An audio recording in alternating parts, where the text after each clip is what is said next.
Hello everyone and welcome to this module. In this module of cloud computing, we will discuss brief detail about the cloud computing. So moving forward in this module, we'll be discussing about the cloud computing in a nutshell. So cloud computing has various features which are used in day-to-day life processes which we perform over the web services. So in this module, we'll be discussing about various objectives like its characteristics, NIST, BUA, other definitions, and system representations. So moving forward, we will be talking about this the characteristics.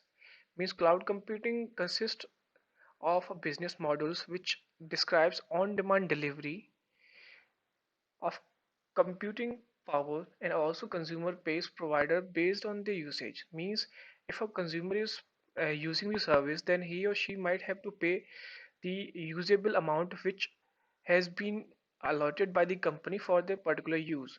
It also describes as a depicting model on which cloud computing infrastructure is totally viewed as a cloud. It is also for business and for the individual access also.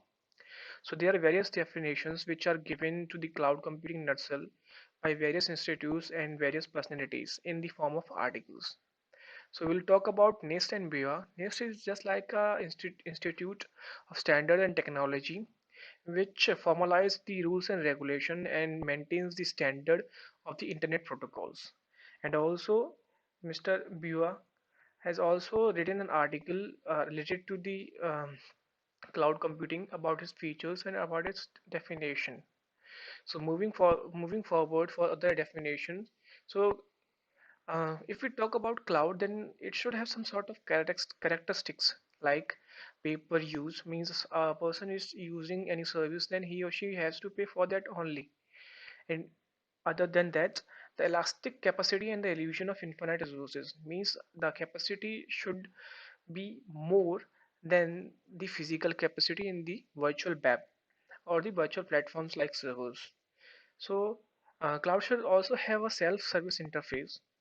The resources that are abstracted or virtualized mean the resources which we are using over the cloud should be virtualized and also abstracted. Moving forward, we'll be talking about the system representation, in which the cloud computing consists of various types of modules like hardware virtualization, software SOA, autonomic computing, utility, and grid computing.